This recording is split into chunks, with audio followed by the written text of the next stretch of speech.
This is my 133rd video on my work with OO gauge. See part 1 of this series for my reasons for getting into OO gauge when I already had a lot invested in working in N gauge and I didn't really have space available for a large, fully operational OO gauge layout. Also see my lengthy series on my N gauge railway modelling for smaller and more complex scenery and smaller scale trains running. This part is really just an add-on to part 132, my previous video on unboxing, operating and running the Bachmann model of a Ransoms and Rapier 45-ton breakdown crane. So if you haven't watched that video, it would probably make more sense to watch that before you watch this. I'm making another video, considerably shorter this time, because I did come up with a couple of fixes to hopefully make some of the problems I was having operating the crane less likely, or at least less severe. Also, there were a couple of features, things that came with the model, that I didn't cover in my previous video. After discussing the fixes and features, I will be attempting to demonstrate operation of the crane on my Hornby layout again. This is the end of the crane jib, showing the rigging for the hook. There are 5 pulleys involved in this rigging, 2 on the hook itself, 2 on the end of the jib, and a larger one at the top angle of the jib. I've labelled things here in an attempt to make the intended operation clearer. The rigging is set up correctly in this picture, except that the thread going off to the bottom right should really go over the top of that crossbar rather than underneath it. I got that wrong when reconnecting the rigging after I had to cut it in order to untangle it from how it had got wrapped round the winding spool axle. See my previous video. The thread comes up from the winding spool and goes around the larger pulley at the top angle of the jib. Obviously this thread is pulled back to the right to raise the hook and loosened so that it can move to the left and lower the hook. The thread then passes over the far pulley on the end of the jib and down to the far pulley on the hook itself. The thread then comes up from the right side of the far pulley on the hook to the right side of the near pulley on the end of the jib. It goes round that pulley and down from the left-hand side to the left-hand side of the near pulley on the hook. Then the thread goes up from the right-hand side of the near pulley on the hook and the end of the thread is fixed under the end of the jib. That's how it's supposed to work. Unfortunately, slack often develops in the hook thread, for example when you lay the jib down on the jib wagon to run the crane along the rails. There was also a lot of slack in mine when it arrived. When slack develops, the thread tends to come off the pulleys, especially the large one at the angle of the jib and the far one at the end of the jib. Even worse, the slack can cause the thread to come off the winding spool at the other end and potentially get tangled round the winding spool axle. When my model arrived, the hook thread was tangled round the winding spool axle and the thread was off the large angle pulley and was off the far pulley at the end of the jib, running instead between the 2 pulleys, causing it to snag. I only noticed that last problem after I made my previous video. Another problem that I had when operating the crane before was not really a problem with the crane itself. The propping girders can be extended from the side of the crane to stabilize it when lifting. This stabilization is really required if the crane is actually to lift and move a load.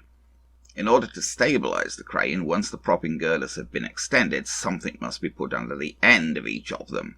This is quite prototypical. In reality, blocks of wood would be jammed under the ends of the propping girders to stabilize the crane when lifting.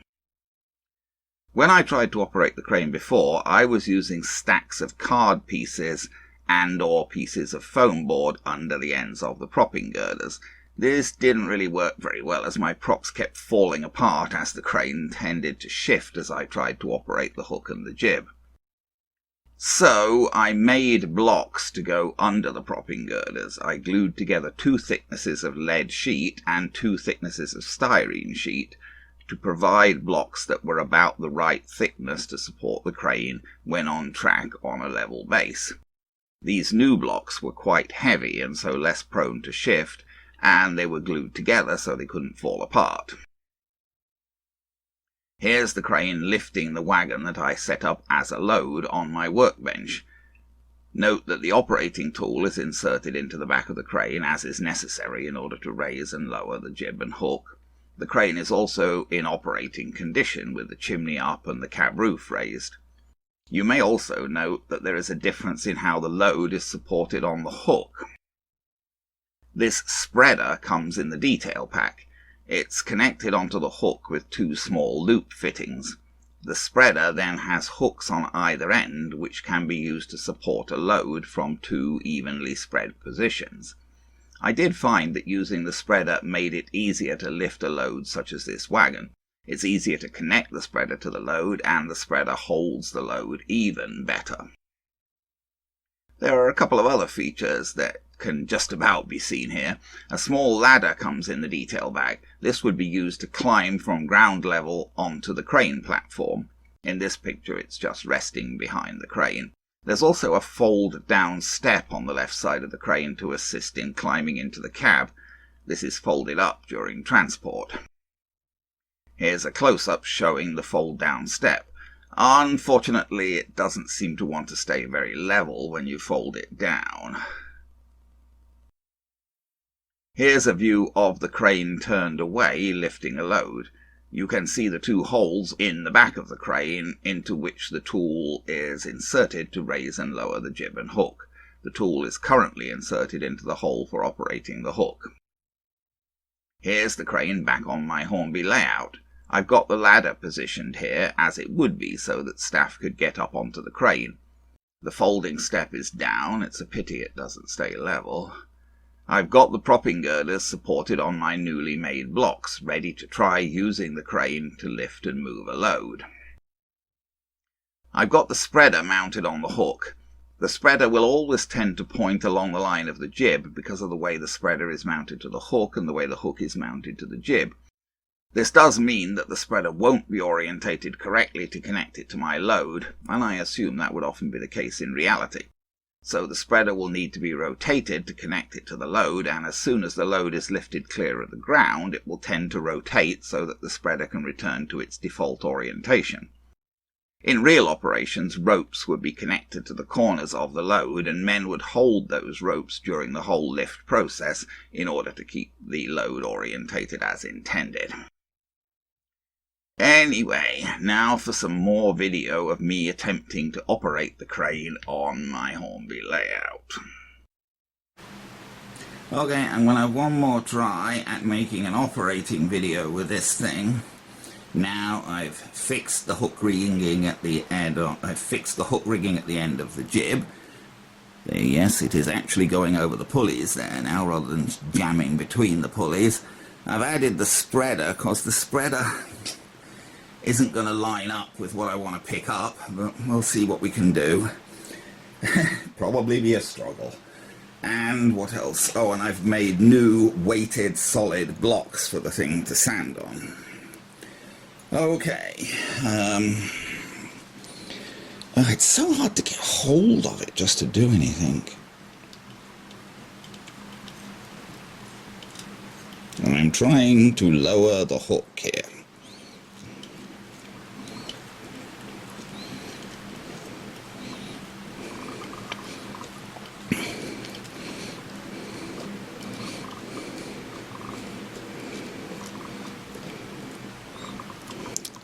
So, pulling the down thing, it's just really hard to operate it.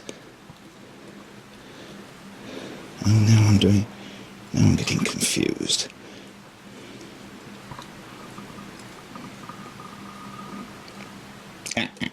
See the hook thread?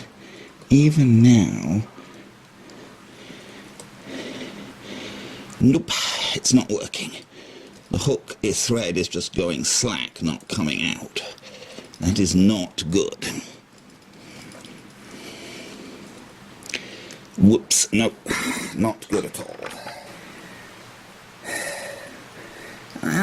I'm disappointed to find that the hook thread is still prone to jamming. You go to lower the hook, and instead of the hook actually lowering, I didn't actually turn it down anymore. It should have been lowered this far before, but instead of feeding through, it was just going slack at the back.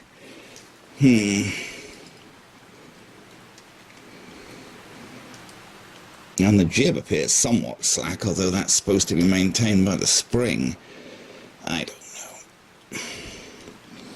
I'm now drawing the hook back up a tiny bit. Now, what I need to do is try to get this spreader under the loops for lifting things, and then raise the hook. Well, all close. The only problem is this one is not staying. Whoops. This one is not staying in its hook. It's gone. I think the spreader definitely does help. Now, raising the hook should generally be okay. It's lowering it that tends to be a problem. And I'm looking, and it really is, both its threads are running in the pulleys there. It's not that they're out of the pulleys now. Whoops. But there still seems to be slack there that shouldn't be there. See, this slack should not be there. I'm going to have to fix the hook rigging again. But first I'm going to try and lower this load.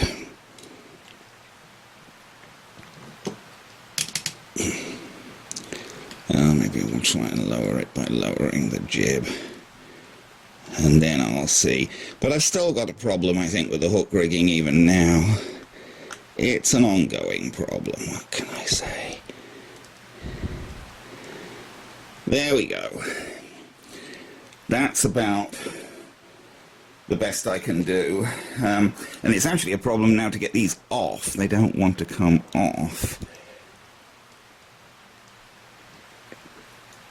They're sort of hooked on there.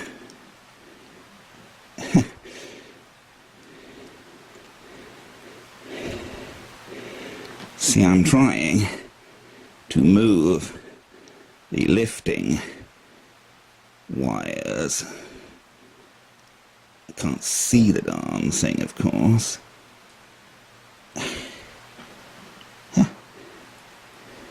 There we go. Trying to get the whatnot free of the lifting thing. And then we can lift it up out the way. But I'm doing it with the jig at this point because I'm still not very happy with how the hook rigging is working. Well, that's about as good as I can do for now. Honestly, what can I tell you? The hook rigging continues to be something of a problem, but we'll see what we can do. Well, I got the loop out of the hook rigging. It's frustrating that it keeps getting loops in like that, though. It, it gets a little bit of slack in and then it loops over the top of itself. Well, that at least wasn't a major jam because it didn't come off the end. It was just, it had just sort of kind of got a loop trapped on the spool. But it's an ongoing problem. Anyway, I've got the thing lowered down. Now I've got the thing back into transport configuration. Oh, except I notice I haven't put the chimney down. The chimney should be down for transport. Famous last words, and now I've knocked. The chimney should be down for transport, and putting the chimney down, I've now knocked the jib out of position. It's a fiddly thing. And you see you're getting slack in the hook there, and it's almost impossible to avoid when you're trying to put it down on the jib truck and run it. I don't know. Very tricky. Very tricky. No doubt about it. A pretty tricky thing to operate. And the biggest ongoing problem, even after I've fixed all the, the issues with it getting off the spool and getting off the pulleys, the biggest issue is still, though, that hook rigging. It just tends to go slack, and when it goes slack, it comes off things, and if you then tighten it, you make a mess if you're not careful. So You got to be very careful with it. Famous last words. I'm not having too much running trouble with it. So long as you get it set up right for running, it seems to run reasonably decently, at least on these third radius curves.